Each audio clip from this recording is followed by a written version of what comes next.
Tonight we are going to continue into the book of Exodus. We just got a good start, I think the last 2 weeks. I think the first week Amy went over an intro to the book of Exodus, if I remember right. And then last week was chapter 1. And so this week we are breaking into the second chapter now. So we're going to talk about a few of the key players in the second chapter of Exodus. Okay? So you have a mom and a dad, right? Who's mom and dad? Anybody know? Moses, mom and dad, right? And so let's just start with reading verses 1 through 10 of Exodus 2. Now a man of the tribe of Levi married a Levite woman. Anybody remember who the Levites are if you fast forward about 80 years or 100 years? They're the priests, are the ones who take care of the temple, right? And so the house of Levi, right, one of Joseph's brothers, they were the lineage that were given the responsibility of the temple, the tabernacle, being the priests. So that's who the Levites are. And the Levite woman became pregnant and gave birth to a son. When she saw that he was a fine child, she hid him for 3 months. Anybody remember why he's being hidden? Okay, Pharaoh is, yeah, that's about 4,000 years in the future. There, Herod. Pharaoh is on a mad rampage of killing the children. But when she could hide him no longer, she got a papyrus basket for him and coated it with tar and pitch. And she placed the child in it and put it amongst the reeds along the bank of the Nile. His sister stood at a distance to see what would happen to him. Then Pharaoh's daughter went down to the Nile to bathe, and her attendants were walking along the riverbank. She saw the basket among the reeds and sent her female slave in to get it. She opened it and saw the baby. He was crying, and she felt sorry for him. "Well, this is one of the Hebrew babies," she said. Then his sister asked Pharaoh's daughter, "Shall I go and get one of the Hebrew women to nurse the baby for you?" "Yes, go," she answered. So the girl went to get the baby's mother, which was also her mother. Pharaoh's daughter said to her, "Take this baby and nurse him for me, and I will pay you." So the woman took the baby and nursed him. When the child grew older, she took him to Pharaoh's daughter, and he became her son. She named him Moses, saying, "I drew him out of the water."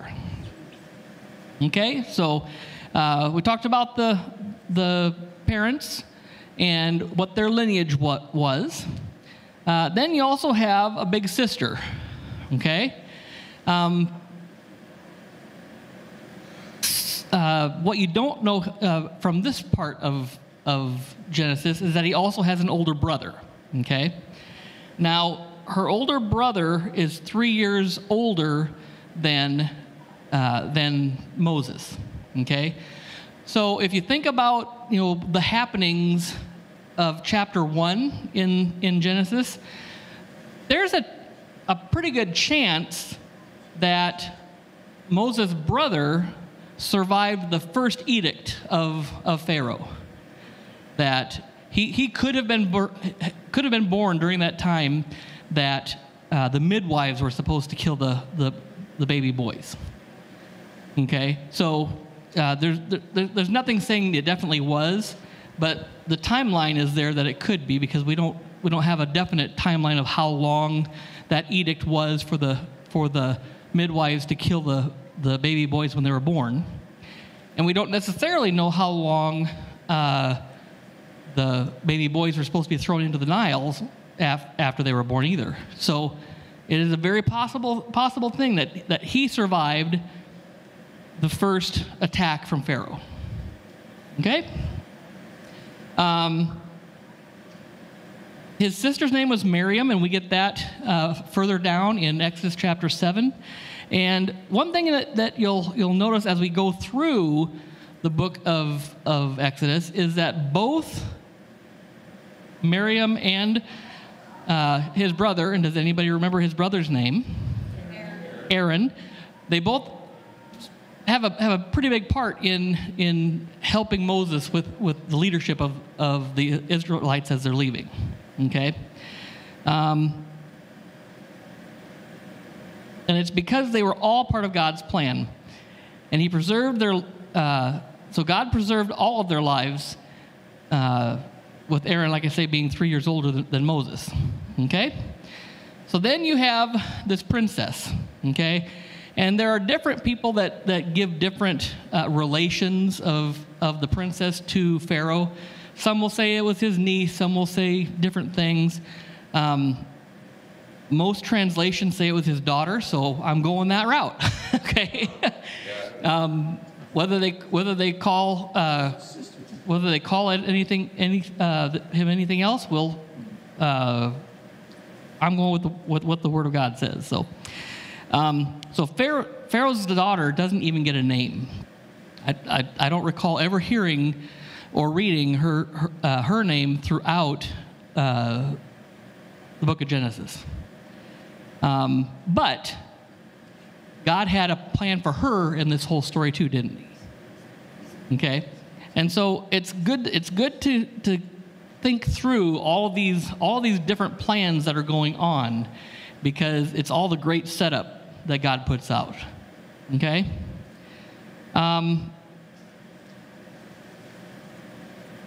So, and with all of these people, none of them are named. Moses is the only one that's named in the first 2 chapters. You don't get mom's name. You don't get dad's name, right? You don't get dad's name. Nope, just that they were Levites. Okay? So they don't get any notoriety in this.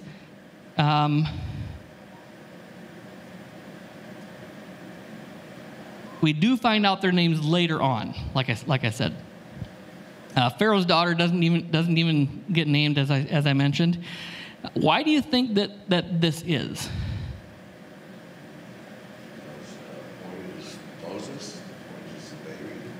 The point is Moses and God's plan. Okay? And when God tells his story, he is excellent in making sure that the point of the story is out front. You don't usually have to look too hard to find out what the point is, do you? All right. So we have our plans as we mentioned, right? So Pharaoh had his plan A, which was what? Midwives killing the baby boys at the time they were born. Okay, did that work? Yeah. Why not? They didn't do it. What? Okay, because they didn't do it, and why didn't they do it? Because they feared the Lord and they cared. They believed that. I don't know that they believed in God, but they believed that God was not something to be trifled with. Okay. It just said that they feared God. Okay. So Pharaoh hatched his second plan, right? And what was his plan B? Okay. It's when I read that the parents were supposed to kill their own kids. Well, I struggled with that, because when I read through Genesis, I don't see that anywhere. And I was like, man, I don't know that I can even talk about this, because it's like, why in the world would some people talk about that the parents were responsible for killing their own children? Okay, now it wasn't just them, because what Genesis said is that he told all of his people. Okay, so if somebody saw one, they were supposed to take care of it. But if you look in Acts.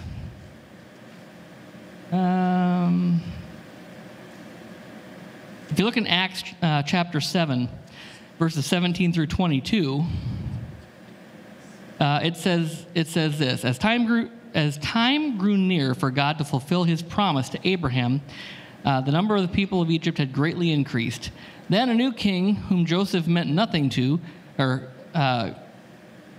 came to power in Egypt. He dealt treacherously with the people and oppressed our ancestors by forcing them to throw out their newborn babies so that they would die. And so that's one of the things that they made them do. I don't know if they forced the Hebrew parents to do that, but what's odd is you don't hear any accounts that the parents actually did this either, do you? I'm assuming that they had their children taken from them and they were dealt with by attendees of the court or soldiers or whatever the case may be. And there's not any mention of what the penalty for not following the law was either. But something that's interesting to keep in mind as well is that through all of this, the people of God prospered. Okay? The plan A and plan B of Pharaoh did not have the intended result that he was looking for. Okay? He wasn't getting the population control that he wanted, and so he just made forced labor harder and harder, hoping that would help them.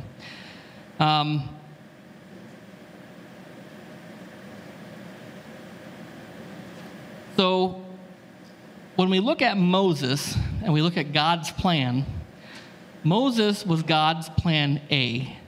Like I said, according to what Acts chapter 7 says, that as the time grew near for God to fulfill his promise to Abraham,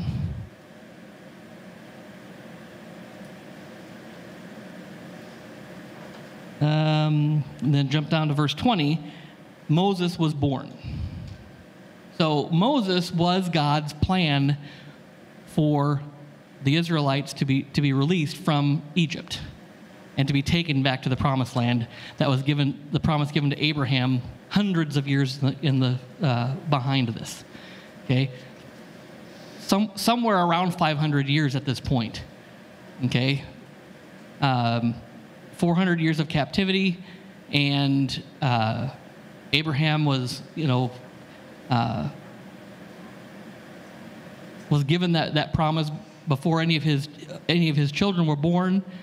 So it could have been as much as 100 years before they came to Egypt that he was given this promise. I never went back to kind of see what the timeline really is, but that gets us in a ballpark. So at Moses' birth, the nation of Israel still had 80 more years. Okay? So I won't go into that timeline because that'll just be like spilling the beans of what Amy will want to talk about, or I, depending on where the timeline lands when one of us is here. So it's still 80 more years before the people of Israel are released from Egypt at this point. Okay? So let's think for a minute back to the situation that they were in. Okay? So you are a parent. Has anybody in here seen any of the Quiet Place movies? Okay? The premise of, if you haven't, the premise of the Quiet Place movies is that there are these creatures that came from outer space, and they have extremely high, keen sense of hearing. And so even a whisper is enough to draw them to your location. You have a glass that falls off or something. The noise tips them off to where you are. Okay? So you are the expecting parents of a brand new baby, and there is no such thing as sonograms and the way to find out if this is going to be a boy or a girl, right? And you have this edict hanging over you that if you have a boy, this baby's got to die. Okay? So just imagine for a little bit that you are the parents of this child, and what are you hoping at this point? You're hoping, man, Lord, let this be a girl. Let this be a girl, right? I don't want to have to go through the whole, I don't want to have to deal with this child being put to death. I want this to be a girl, right? Now, take away our cultural mindset and think about what the importance was of having sons for them. Continuing the name line, continuing, expanding your family. That's what was very high on the family scale, almost as much as what it is in the Asian cultures.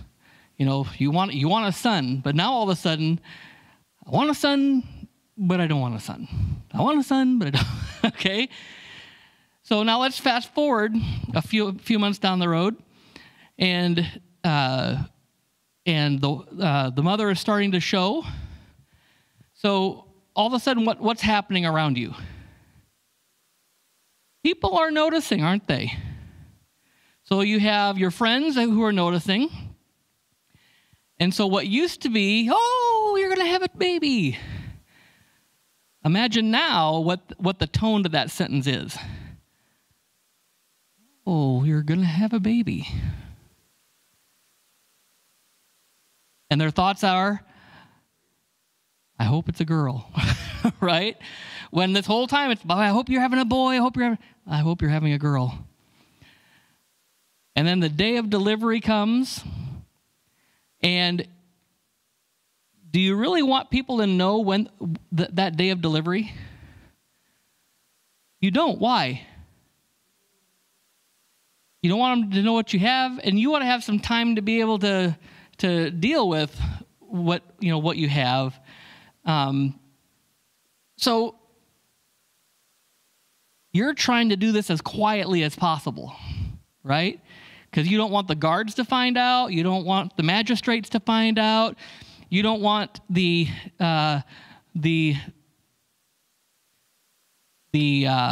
Hebrew spies, right? Because there's still Hebrew spies that get their kudos from the royalty, just like at Jesus' time. Okay, there's some people that they like good living. They like notoriety, they like power. Okay, hasn't changed since the birth of man, hardly, right? And so you are trying to keep this under the radar. So when I was thinking through this, that movie The Quiet Place came to mind. In the initial one, they go through all the things that the parents do. In that movie, she was a doctor, and she got some type of gas. I don't know if it was if it was like a sedative gas or what it was. It had to have been some kind of sedative, so that when the baby would get fussy, they would put it to sleep, put it in this basket with a covered top and blankets wrapped all around it to keep the noise from going anywhere, right? Because you got to protect this baby, all right? So now you have the baby. The mother is being as absolutely quiet as possible. Now, how do you keep a baby from making too much noise? You don't. You don't. Especially not in their day and age, right? You did not have soundproof rooms. You did not. You couldn't put extra insulation in the walls to deaden the noise. I mean, there just wasn't much to do, was there? And so for 3 months, you do this, and finally you realize God, there's just nothing else that I can do. I have this law that I need to obey. I have your law that I need to obey. I am the caretaker of this life that you gave me. How do I do this? Okay? And if you look at verse 2 of Exodus 2, the second half, it says, when she saw that he was a fine child. Okay? Seeing that he was a fine child is the writer's way of saying they noticed something about him. You ever meet somebody and there's just something about that person? You don't know what it is. There's something about that person. And so all of this goes into the plan that they're hatching, and they finally say, so she finally comes up with this way of creating a what?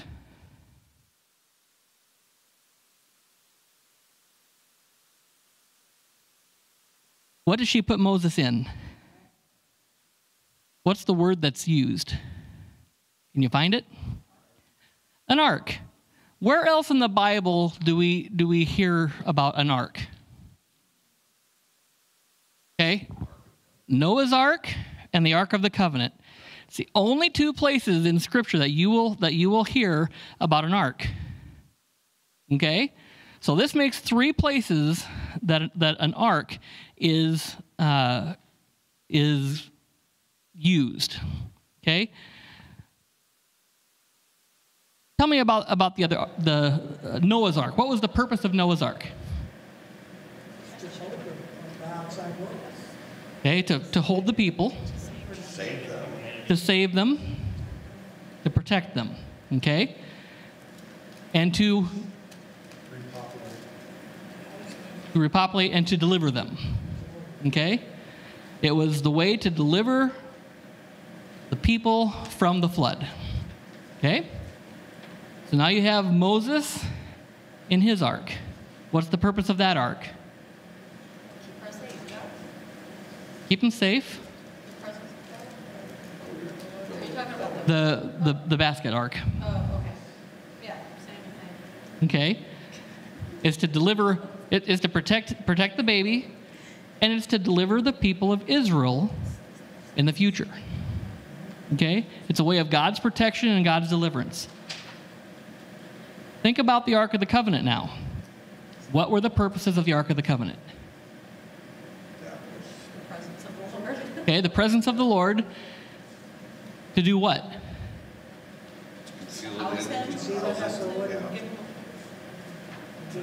Okay. Okay. When they went into battle, what were they supposed to do?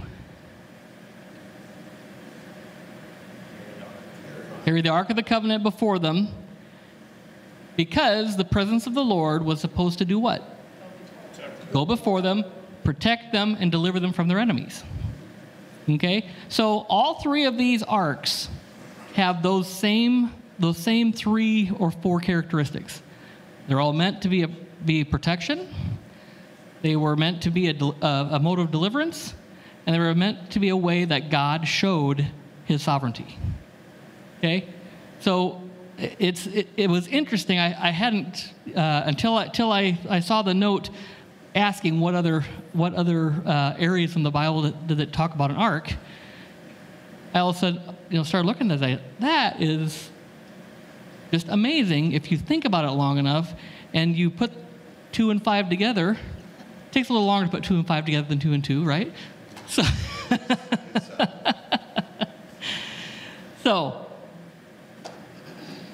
God's sovereign hand. That is what this whole story is about. Is to show that there's nothing that can come against God's sovereign hand. All right, and so at Moses' birth, the nation of Israel still had 80 years, like I said, and this was God's plan A. What's God's plan B? To soften hearts and maintenance and all this stuff. That's all God's plan A. Oh, a failed plan B, sorry. God doesn't have a plan B. You know, God doesn't have a plan B. His plan A is what he goes with, and that's what his plan is. So,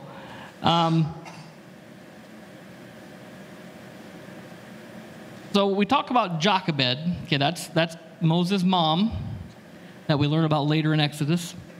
We learn that she hid him for 3 months. All right, but she knew she couldn't do it forever, and she came up with this plan, right? To build this ark, put Moses in it. What happens with Moses at this point? He's in the water. Okay, she followed the letter of the law. Supposed to take the babies and put them in the Nile. Exactly what she did. She put him in the Nile, right? So if anybody asks her, what did you do with that baby? I went and I put him in the Nile. Just like the law said I was supposed to do. Okay? So then what happens in the meantime? Pharaoh's daughter takes a bath. Pharaoh's daughter comes down, ready to take her bath. Whether it was for cleaning or cooling or whatever the purpose was, that's what she's doing, and finds the baby.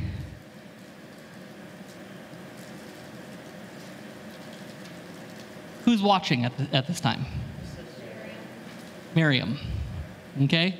Amy sometimes uses the phrase to be as wise as a serpent and harmless as doves. Right? This story is just epitomizes that statement. Because first of all, you have a mother who follows the letter of the law, but provides for safety for her baby. You have a sister that's sticking around to see what happens.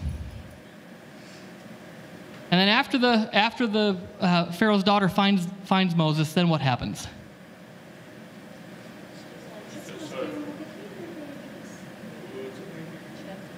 Okay, she finds the baby. She realizes who the baby is, where the baby probably came from. She shows compassion and has a heart. She shows compassion, has a heart, and who suddenly appears in the story again? Miriam, his sister. Okay? Again, being wise as a serpent, harmless as a dove. Oh, would you like me to go find one of the Hebrew women to nurse the baby? Because there's lots of Hebrew women at this point who could nurse this child, right? Everyone who has lost their son at this point, which is a lot. Okay? So what's neat is how many of you got paid to take care of your kids? No, it was all on your own, all on your own, right? Your family was responsible for all of it. Well, she even got blessed because Pharaoh's daughter paid her to take care of her own son. So Moses' mother, Jochebed, she gets to care for her son through weaning, see him every single day. Now, mind you, she is now doesn't even have to go do the hard labor that she would have had to do before as a slave, because now she's basically a maidservant at this point. So when you think about all the things that could have been for Moses' family, and you realize that when you are part of God's plan, things happen that you just have no idea that could happen.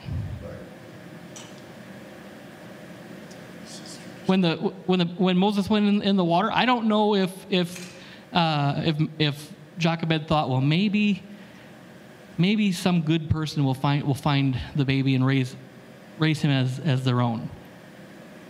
Okay, that might have been her hope above hopes, right? I thought she put it in the right place, in the right part of the Nile for them to find it. I think she probably knew what was going on. But let's think about this for a second. Until the time that they were bathing, or were gonna be bathing. Stopped it after 3 months, we know. Yeah. And did she tell her son, or, did Aaron that they were putting the baby in a basket? That's right. Who knows what Aaron knew? You don't find out about Aaron for 80 years.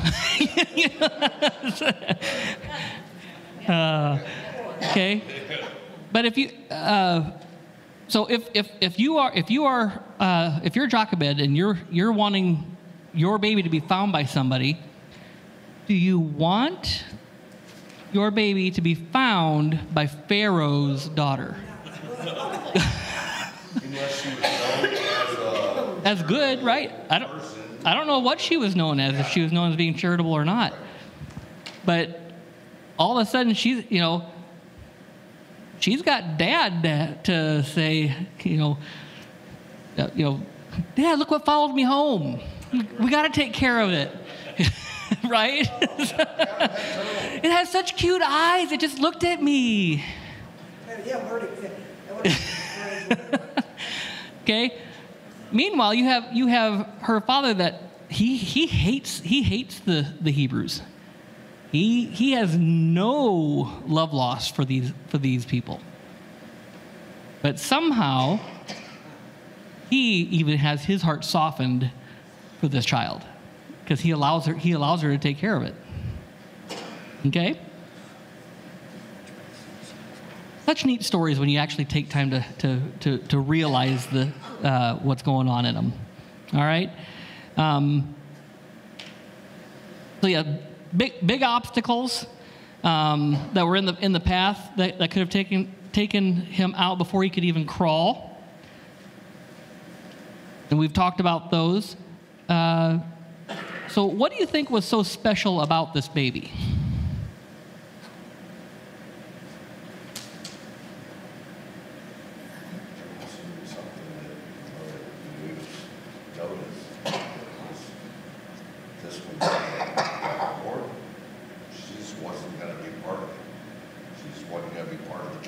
There was just something about it that his mother thought, I am not gonna harm this child.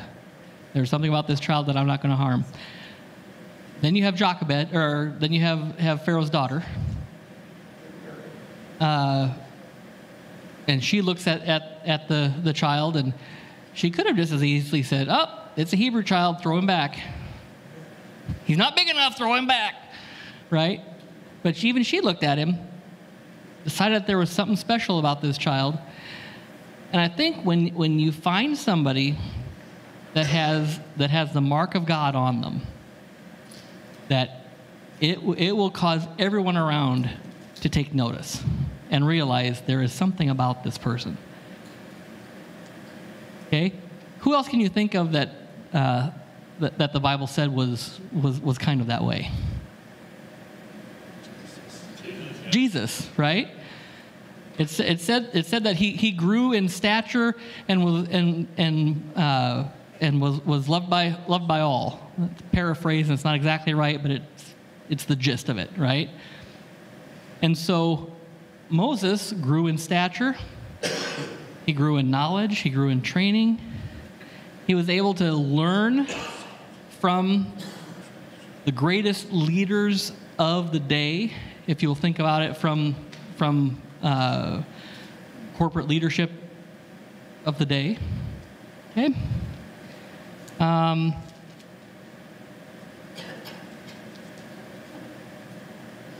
So Jochebed hid Moses for 3 months, but she knew that she couldn't hide him forever.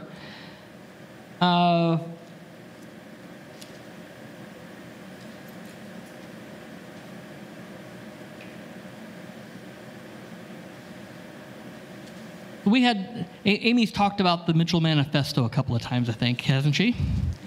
And she talked about some of the things that she just, this is who I am, this is what I believe, this is how I'm going to behave, okay?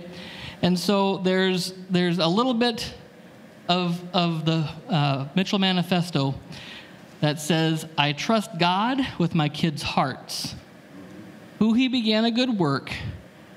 Do your part in raising them right, but know when it's time to take your hands off of the basket and trust your kids in the care of God.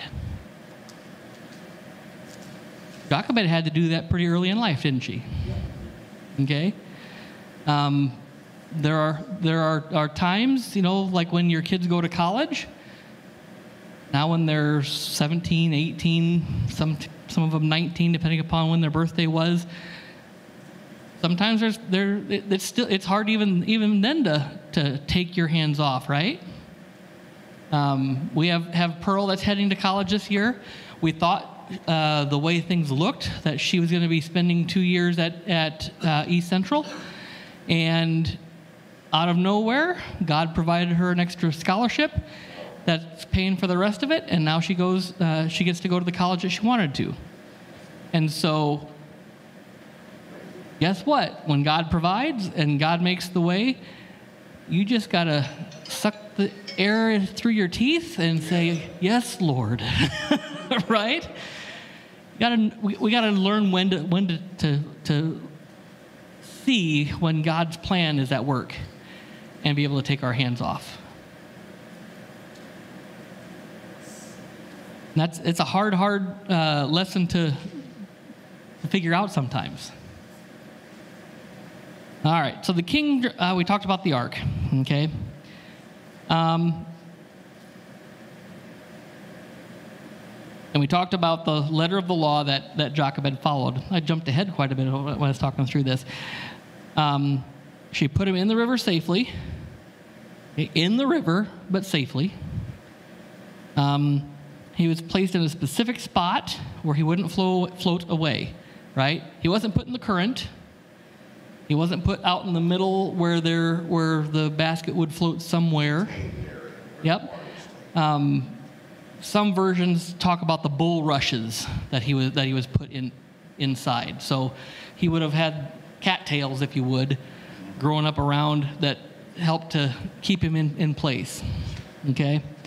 And he was given to someone to watch him, that he wasn't abandoned, right? There are some people that say that Miriam was told to stay and watch. Other people say that, Bible doesn't say she was told, it just said she stayed behind to watch. So we can always put our own thoughts into that circumstance, but the reality is, regardless of why she did it, she stayed there. She didn't necessarily have instructions. Now, if somebody finds the baby and they need somebody to take care of the baby, make sure you send them to get mom so that I can then take care of my son. Okay? This all just happened and was put together by God's plan. What? His plan A. Let's look at Hebrews chapter 11:23 down here. And it says, by faith, Moses' parents hid him for 3 months after he was born, because they saw he was no ordinary child, and they were afraid of the king's edict. Okay? Were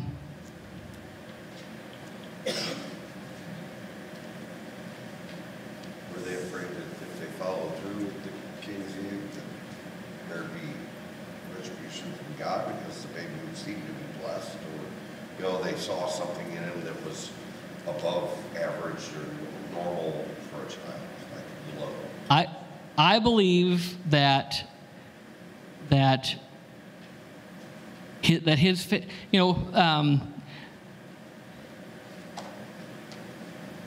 the ideal in the Bible that we follow man's law until man's law contradicts God's law, right? And I think that is breathed and birthed and put into our very DNA, that we know what true right and wrong is. And so we follow our leaders until we know that our leaders are contrary to what true right and wrong is. And at that point, we need to fear what following their lead is, right? And I fully believe that Moses' parents had that in their heart, that how do disregard Pharaoh and risk death versus how do I disregard God's law that he wrote on my heart since the foundation of the earth,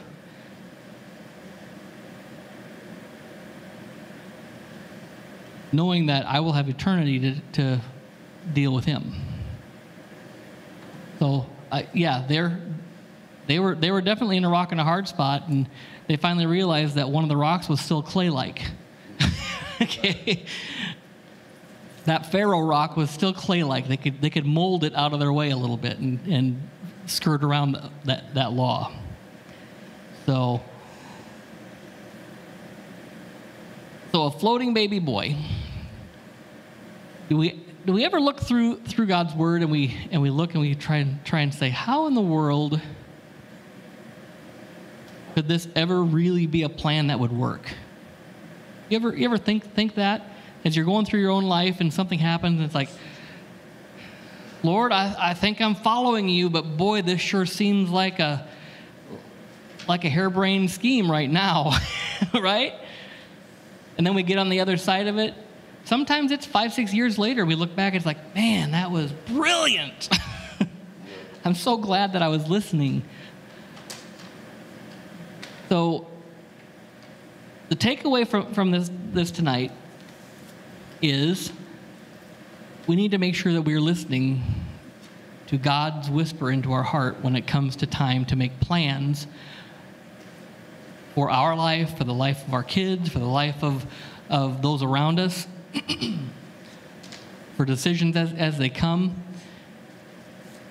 And sometimes it does not make a lot of sense. Like when we first came here, you know, my initial thought and desire was, and everywhere we've gone, I wanted to work in the community, work and live in the community that we serve. Okay? So when we were in Des Moines, I lived in Des Moines. I wasn't more than 5 miles from our church. My office was, you know, still within that 5 miles from our church. And I served at our church. When I moved to Missouri or Minnesota, I was further than I was 20 miles from our church, but I made sure that I did what I had to do to go and serve at my church the way I knew I needed to serve at my church. Then I was able to move into the town that our church was in. That made it way easier.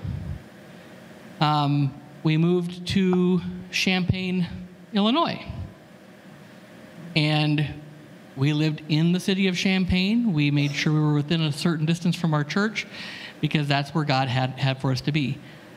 Same thing when we moved to Norfolk. Then when we moved here, we wanted to be in Union, live in Union, serve in Union. I wanted to work in Union. And it just did not seem like it was going to be possible for me to work in Union doing the things that I normally would have done. And so I don't know if many of you know this story, but it was a number of months of looking, and I've always had this kind of gnawing, tapping, woodpecker kind of thing in the back of my head saying, you know what, you would be good at nursing. And one other time in my career, I almost went to nursing school, but that wasn't God's plan then. And so this time I thought, well, maybe now is the time. And so went and started applying to nursing school, got into nursing school, was admitted into ECC, going to be in the nursing program, needed a part-time job, so I found a 20-hour-a-week job doing some IT type stuff, so that would help to pay for the education and for caring for the family. Got a offer for a job at the hospital to start learning about nursing and things that were involved there. And in the middle of all of this, when I got my job for this part-time IT thing, the question came up, would you consider full-time? Like, well, yeah, I would consider full-time. And that came around, and so I talked to the family, because if I went to nursing school, it would have meant 3 years of not seeing Dad a whole lot, okay? Between in school, working, all that kind of stuff, less time available for me to serve at the church, all those things. But if that's what God's plan was for 3 years, so that I was on his road, that's what we were willing to do. And so I talked to the girls. I said, what would you think about that? And both of them said, we would much rather see you for our last couple of years of school. Do what you want when we're gone. You know, it's all about us after all. And so I said, okay. So we took the full-time job. And you know what? It has turned out to be such a godsend. They have been wonderful employers. I have enjoyed working every minute for them. And I look back and I think, man, I could have really made a very hard, expensive, long-term, because I would still be in school right now. I would be kind of finishing up this summer if we had gone with our plan A instead of listening for God's plan A, right? So as we go through this week, I want you to think about those times in your life. Amy and I call them signposts in our life, that we realize this is where the decision of the Lord came in. And we can look back to it and we can say, yep, we turned there, we turned there, we turned there. Had to take a U-turn to come back to that one, right? Sometimes we have to do that. But this week, take some time and meditate on those on your life. And look and see where the hand of God was present in your life. Every time I've done it, it's brought me to tears to realize how active God really has been. The first time I did this, I was junior in college, getting ready to graduate, a year later, and just thinking, man, I've missed God so much. I don't know how. I just don't feel like I've been used by Him at all.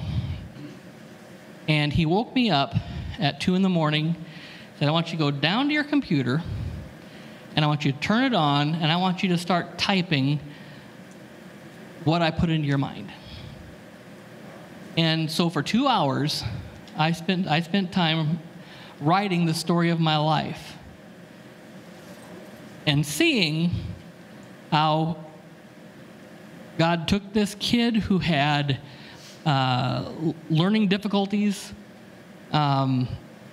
dyslexia, hyperactive kid, hated sitting still, was told he was stupid by his teachers, literally. We had one teacher that had the poop list that I was, almost written in magic marker at the top of. And so you follow through, and then this person from the state comes in and gives you special testing because all the teachers are saying you're stupid and you're underperforming and all this. And that teacher looked back at me and said, why are you here? Why did you take this test? I said, I don't know. They told me to come up, take the test. I took the test. How'd I do? And she proceeded to tell me that there's no reason that I should ever have had to take this test. I should be performing at the top of my class, all these kinds of things. And it was the first time that I had heard that in my life. So it was that one signpost that caused an immediate turn in my life, gave me the understanding and the courage and the push to not care what is said around me, to realize that God had a place in my life. And so for 2 hours, I continued typing this out, and to look back at it and to realize that my story was not a story so much of redemption, but a story of protection. That always had his hand on my life as I went through it. And I think even people who did not have the same upbringing I did, and did not and had more struggles in life than I did, I think if you really took the time and on this side of it turned around and looked, you would see that even though some of that time was really junky, that God's hand was still on your life even through the junky pieces.